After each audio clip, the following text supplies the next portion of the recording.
What's stopping the Quad City Steamwheelers from going on a run, winning the whole thing, and making me a very, very happy man? A lot of things, actually, and we'll talk about that here in the 2024 preview.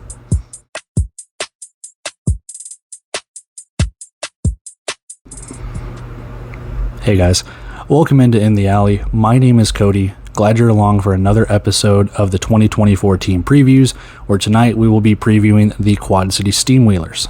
Now, this is the team I root for more often than not. The reasoning behind it is my siblings were born in Davenport, Iowa, which is part of the Quad Cities. Shout out to them. I know you're watching this. Love you guys. That being said, though, when the Nebraska Danger folded, I needed another team to root for, and I kind of pledged my allegiance to Iowa because I was born in Des Moines, kind of a local thing. But when Quad City popped back up, I just went, you know what? Corey Ross, head coach, everything like that, as you can see, go Big Red. I kind of planted my flag there. So let's go take a quick look at their history and the pretty good success that they've had for only being around for just a couple of years in the Indoor Football League. So as the team history tab pops up here, let's go ahead and see just how good, bad, and everything in between the Quad City Steamwheelers have been again in kind of a brief history. It's kind of what I alluded to in the last preview. A lot of the teams in the Indoor Football League have only been around for, 5 or 6 years. So a lot of young teams maturing before our eyes. But anyway, let's not waste any more time. The Quad City Steamwheelers, located in Moline, Illinois. Head coach Corey Ross, again, go Big Red.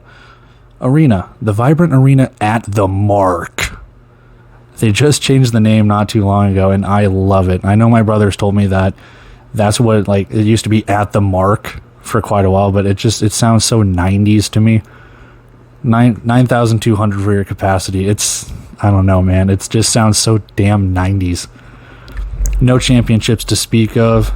Could have had one. We'll talk about that. 2023, 9-6, good enough for the 4th seed in the East and making the playoffs. Last 5 years, 25 and 21 overall. 9-6, again, as we just said, losing to Frisco in the quarterfinals. It was a beatdown. It wasn't that good. We'll move on to more failure.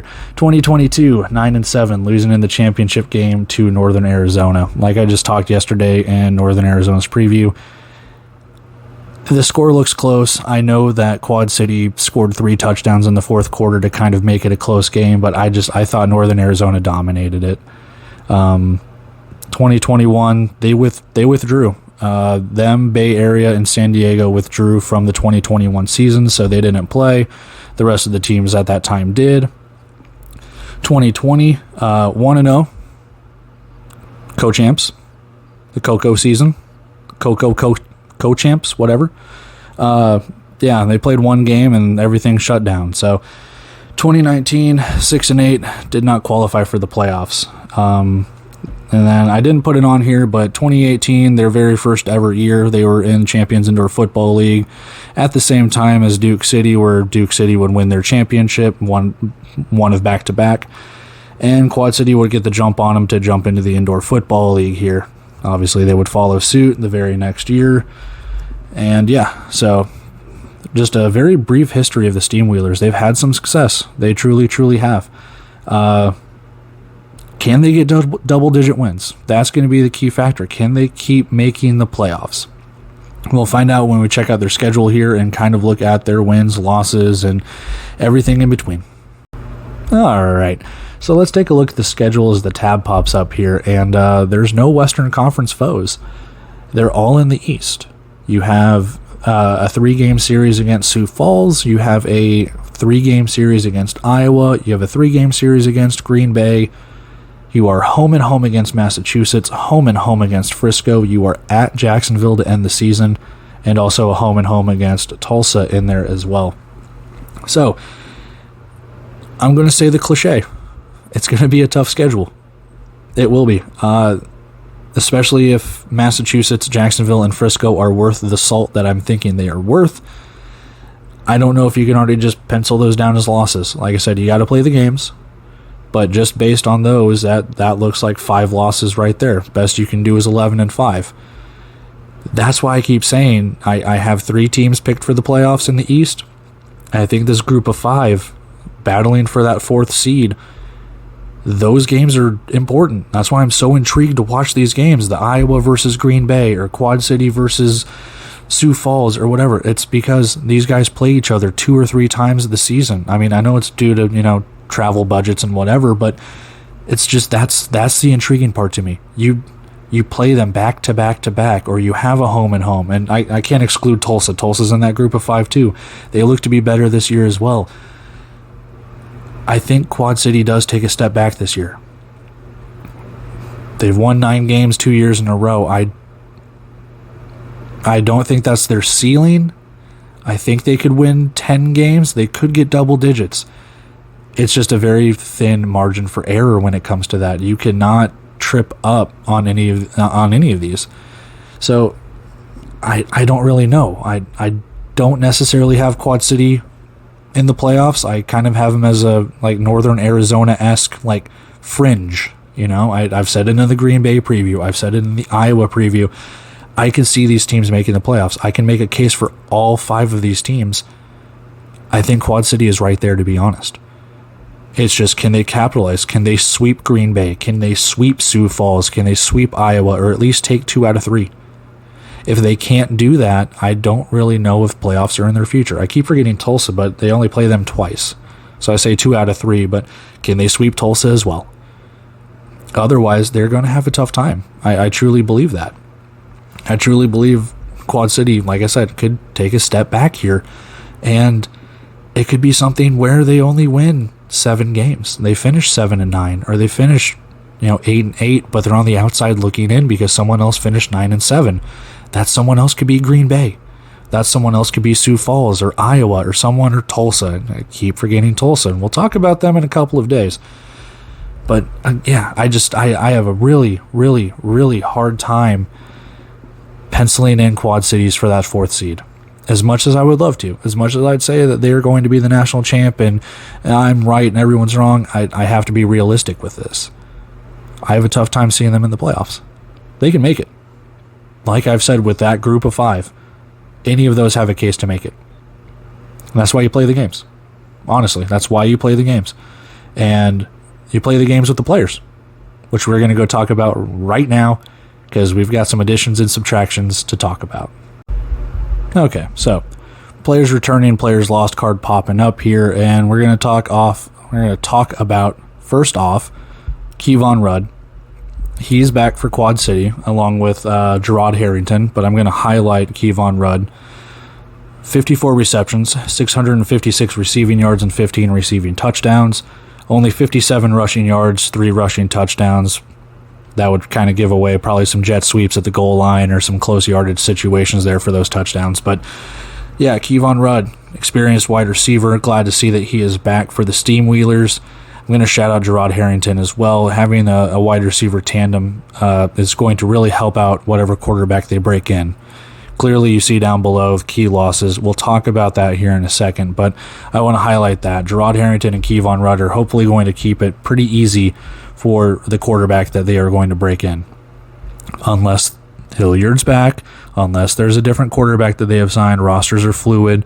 But as we get closer to the very first game, which we are almost single digits away from, maybe the transactions page comes back. Maybe we start seeing those 25-man rosters on the team websites or whatever. So get excited about that. All should be revealed here soon. So I'm hoping, holding out hope, fingers crossed, all of that stuff. So moving on here, let's talk about a new signee, defensive lineman Malik Owens. And this was in, I believe, a trade where they sent Mike Kerrigan to Tucson, and Malik Owens and I believe Rashi Hodge were traded here, but then I believe Rashi Hodge went to Arizona, so I don't think he actually signed here. Again, this is just kind of based on the transactions tab before it went away back in probably like November or December. So again, fluidity. This is what I've seen. This is what I'm reporting on. All will be revealed. So Malik Owens at Tucson last year, 29.5 tackles, 9 tackles for a loss, 3.5 sacks, 2 pass breakups, 1 forced fumble, and 4 blocked kicks. Dude was getting up there. Dude's got hops. And he was good enough for the 2023 Indoor Football League All-Rookie team. He did that as a rookie. So, another year under his belt. I mean, one would assume you might increase those numbers. So, it's curious to see how he does. Obviously, you see down below, players lost. They've lost to Vita Mwanga. I believe he is in San Diego, if I'm not mistaken. And I don't know if Christopher Oakley signed back. I know that the Steamwheelers did sign Jalen Swan, so you've kind of shored up your defensive line a little bit. And I don't have him on here.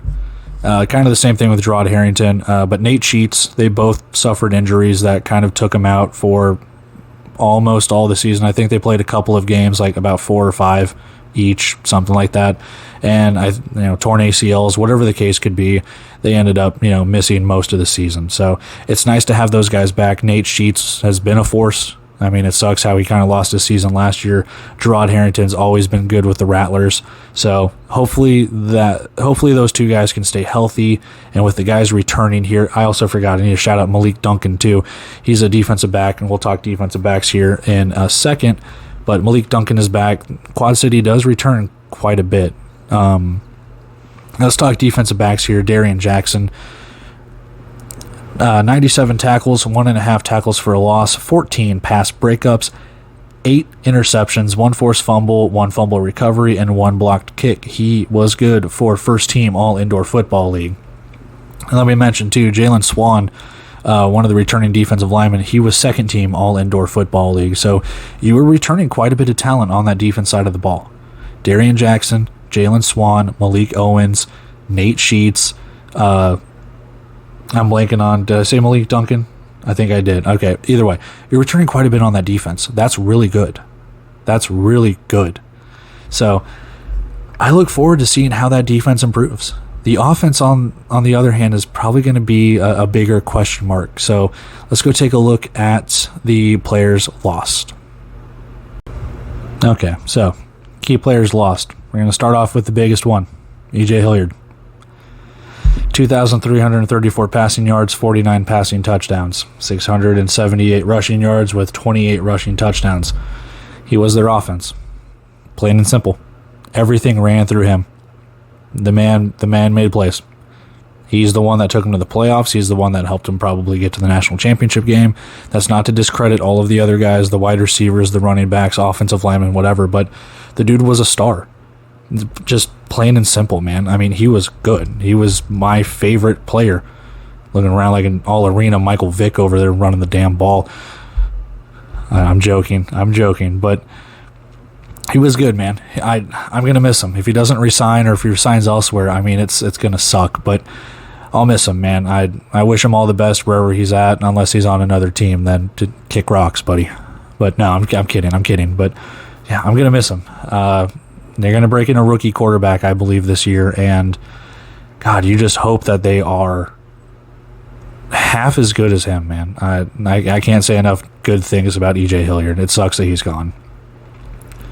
Moving on, we're going to talk about wide receiver C.J. Wyndham.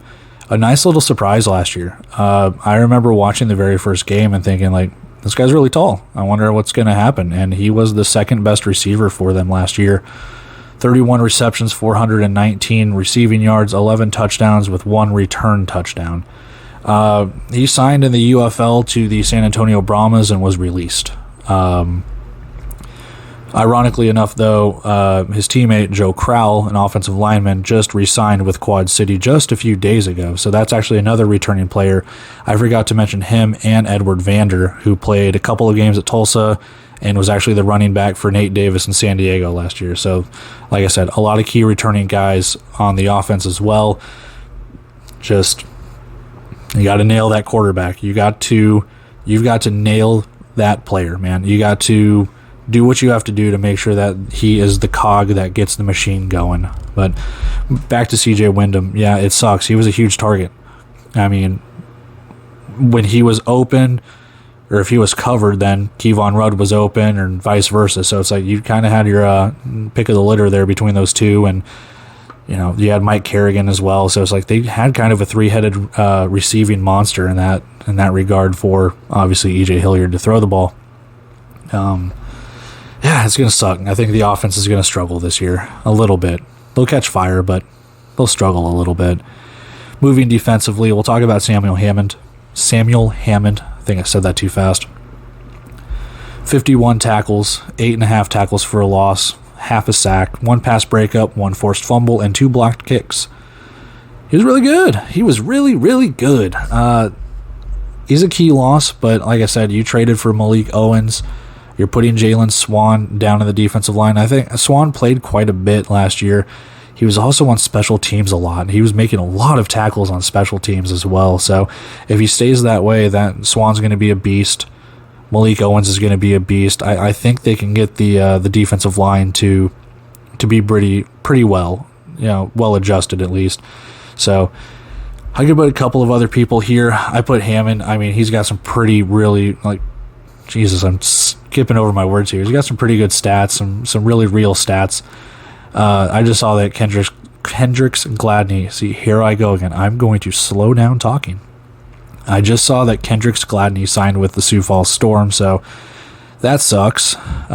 Going to an Eastern Conference rival that's just a couple hours away, but that's what you do in this league. You find the best fit for where you think you can play, you can start, you can get the best film that you can put out there. So kudos to him. He's in the league for another year. Curious to see how he does over there. But yeah, like I said, I think I've kind of name dropped all the other guys that are in other places. I might be missing one or two. I know I talked about Edward Vander. Shane Simpson is gone. He was in the Bay Area preview as one of the guys I highlighted. I think Edward Vander could actually supplement that very well, mainly because Shane Simpson came through only halfway through the season. So if Edward Vander can play the full season, I think he can supplant himself pretty well in the offense here. So with that being said, let's go do some final thoughts and get out of here with team number 10? I think it's team number 10. So yeah, let's go do our final thoughts here.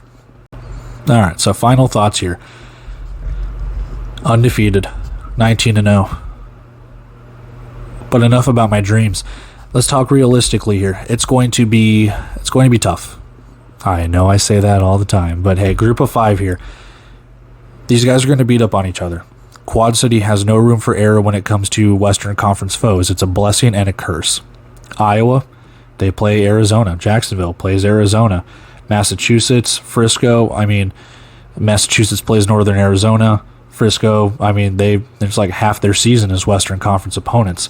So I think Green Bay plays... No, Green Bay? No, I think Eastern Conference opponents.